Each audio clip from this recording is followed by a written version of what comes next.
O governo russo anunciou que a ponte da Crimeia, atingida por explosões há quase uma semana, vai ser reconstruída até 1º de julho do ano que vem.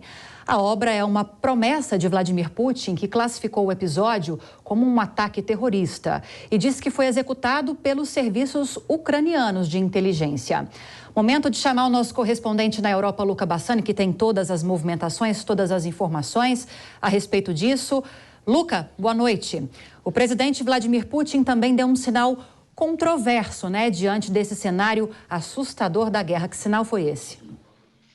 Deu sim, Lívia. Boa noite a você, ao Daniel, a todos que nos acompanham. A gente viu que primeiro houve o anúncio da reconstrução da Ponte da Crimeia, que é uma obra que foi feita em 2018, 4 anos após a anexação da Península da Crimeia à Federação Russa, através também daqueles referendos bastante contraditórios, mas numa entrevista ampla que o presidente Putin deu, ele disse que por hora ele está suspendendo os bombardeios maciços à infraestrutura energética, principalmente da Ucrânia. Esses bombardeios que aconteceram de forma generalizada por todo o território desde a segunda-feira como uma retaliação a esse ato que, segundo a própria inteligência russa, foi cometida pelos ucranianos. Ele disse que o objetivo não é destruir o país e que, sim, por hora, está suspendendo esses bombardeios que atingiram principalmente a região de Zaporídia e de Kiev.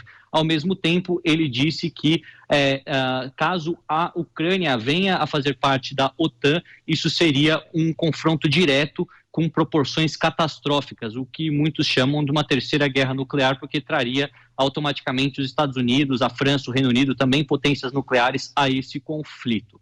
Na Ucrânia, por sua vez, o presidente Zelensky hoje falou em homenagem ao Dia dos Defensores, que é mais ou menos um dia para homenagear todos os soldados e as forças armadas do país, aqueles que protegem as fronteiras e fazem também o seu serviço militar. Ele disse que a Ucrânia irá vencer essa guerra, que o país está forte na conquista de novos territórios no sul, pelo menos na retomada de territórios no sul, melhor dizendo, e que vai resgatar os prisioneiros de guerra que ainda estão nas mãos dos russos. Ao mesmo tempo que ele avança para recuperar esses territórios no sul, na região de Kherson, nós vemos os russos também avançando em direção ao leste, conseguindo novos territórios em Donetsk, eles que há 2 meses não faziam ganhos expressivos, então a gente vê ganhos para ambos os lados e esse novo impasse acontecendo com falas fortes da União Europeia ontem, que nós já repercutimos, e também do próprio presidente Putin, dizendo que não se arrepende da guerra, mas que por enquanto suspende os bombardeios.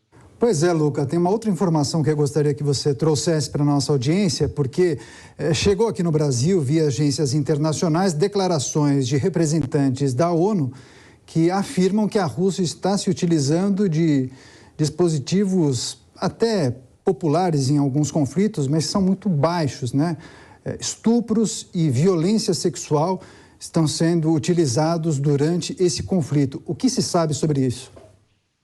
Olha, Daniel, até agora as denúncias de crimes contra a humanidade são vários. Inclusive, o sistema judiciário da Ucrânia já está investigando e punindo severamente aqueles que forem presos. Nesse sentido, nós vemos que as sessões de tortura, as câmaras de tortura descobertas em muitas cidades, valas comuns com centenas de corpos e também essa própria questão da violência sexual generalizada como uma arma de intimidação da população civil. Inclusive, as vítimas, segundo as próprias investigações, são de 4 até 80 anos, ou seja, sem escrúpulos nenhum. Caso isso seja comprovado, o repúdio da comunidade internacional tende a ser ainda maior, porque até mesmo na guerra, que é um evento trágico da humanidade, tem certas regras que devem ser seguidas, e a população civil deve ser poupada. Tortura, execuções e também violência sexual contra a população civil, principalmente crianças, idosos, pessoas vulneráveis, é inaceitável e provavelmente com a comprovação dessas investigações, o repúdio da